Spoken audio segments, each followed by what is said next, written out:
graça e paz, queridos. Neste dia de hoje, eu queria trazer para você um devocional.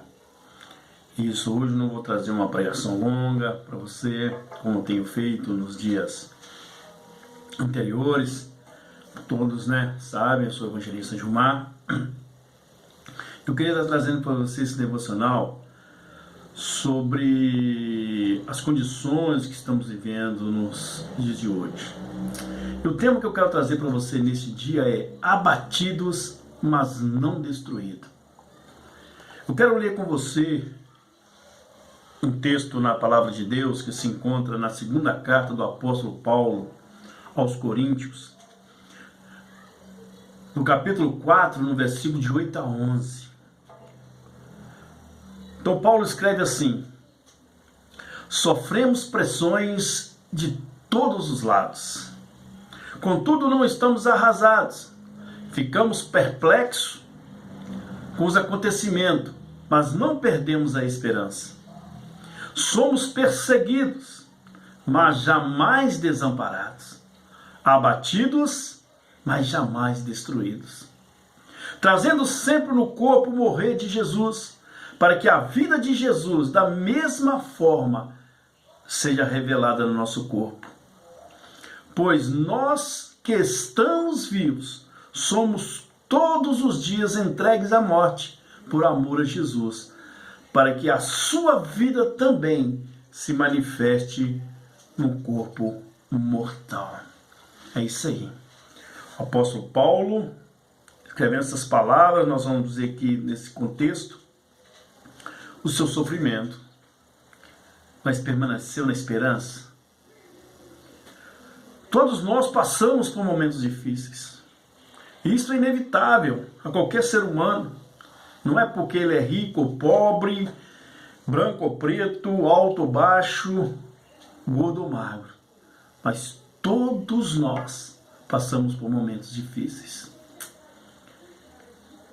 E quando nós passamos por esses momentos difíceis e nós acreditamos e colocamos a nossa esperança em Cristo, nós somos aperfeiçoados nele.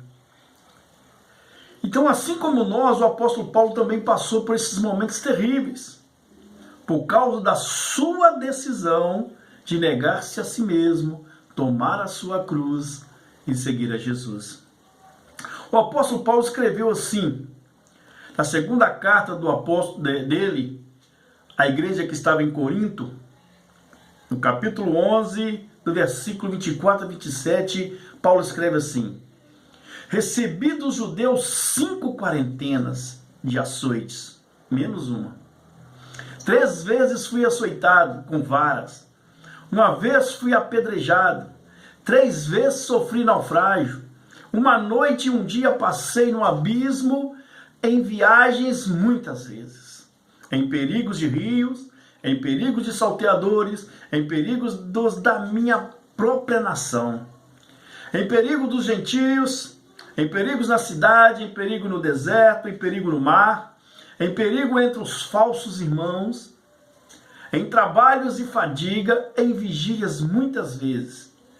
Passei fome, tive sede, fiquei em jejum e muitas vezes passei frio e a nudez. Isso é o que Paulo descreve que ele passou em toda a sua vida. Paulo tinha vários motivos, querido, para desanimar.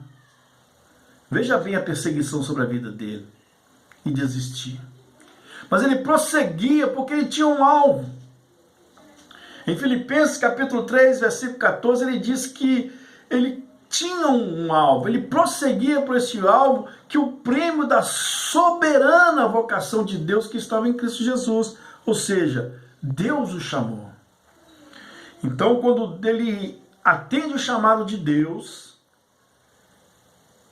ele cria sobre a sua vida um alvo. Então, ele luta para alcançar o alvo. Você tem colocado um alvo sobre a sua vida?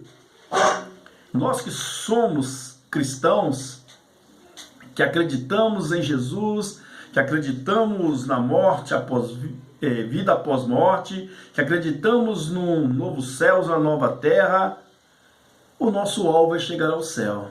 É isso aí. encontrar com Jesus Cristo e conhecer a Deus.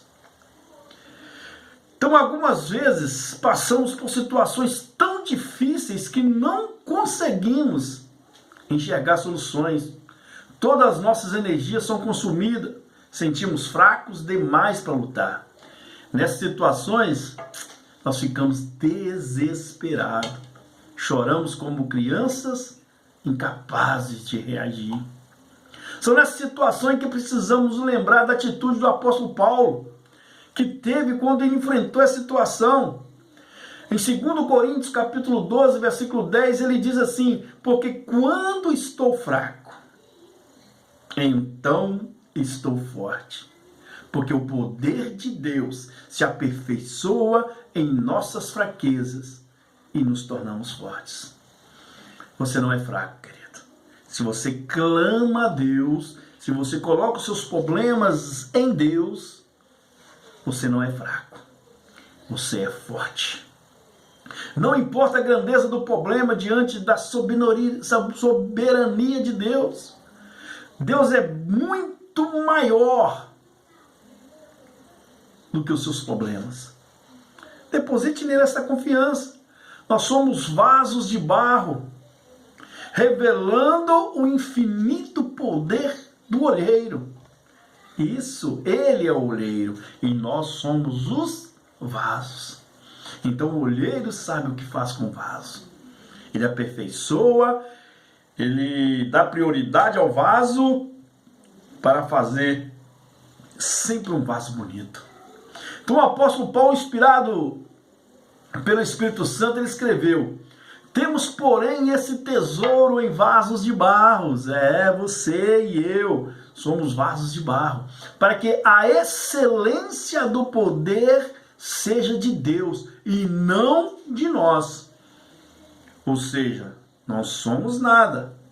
Por isso que ele diz que em tudo somos atribulados, mas não angustiados, perplexos, mas não desanimados, perseguidos, mas não desamparados, abatidos, mas não destruídos.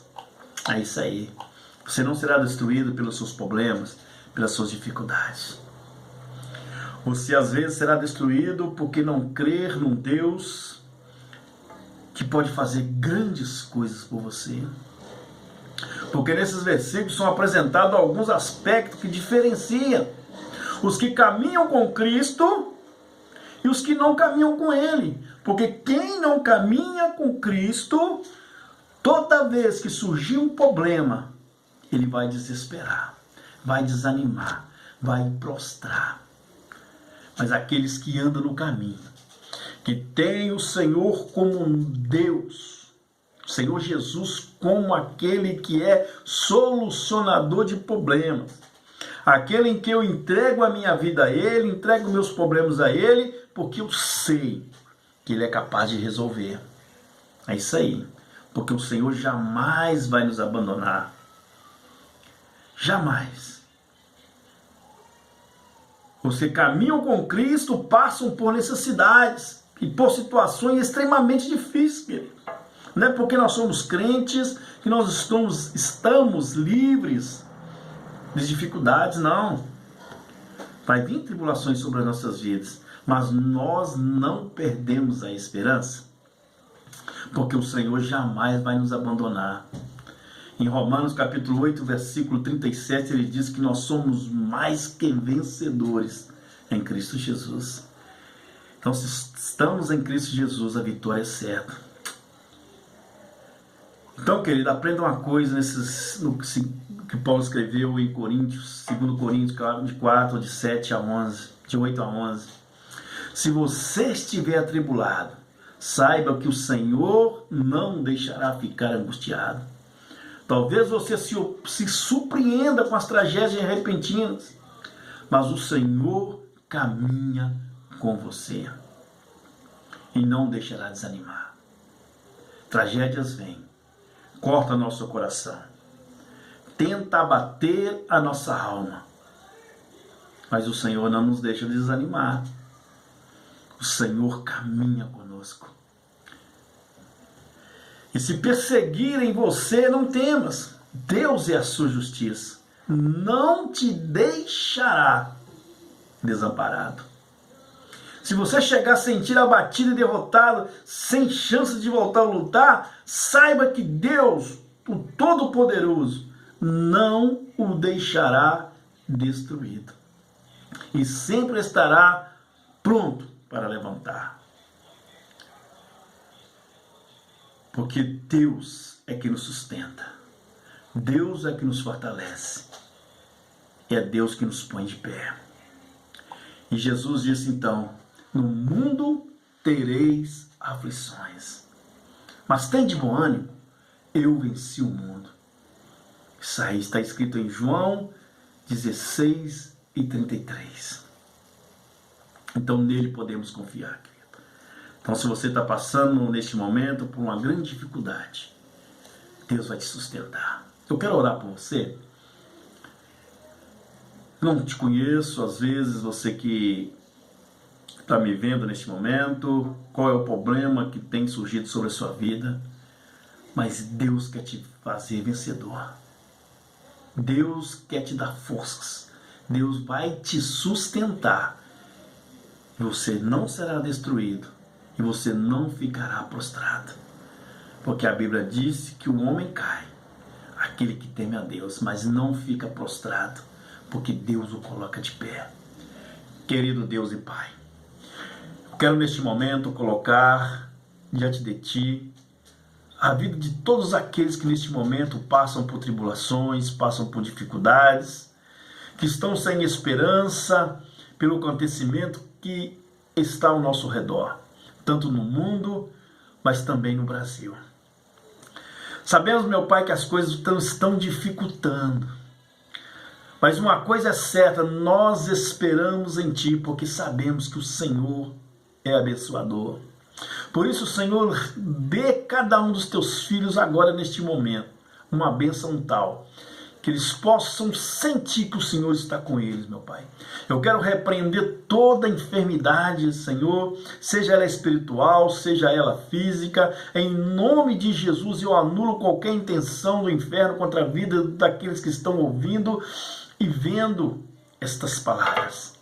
Pai, em nome de Jesus, eu quero decretar uma vitória sobre a vida dos Teus filhos. Eu quero decretar a derrota do mal. Eu quero decretar, Senhor, toda a falência do desespero, toda a falência da desesperança, mas que traga esperança aos corações, traz alegria, Senhor, aquele que está enlutado.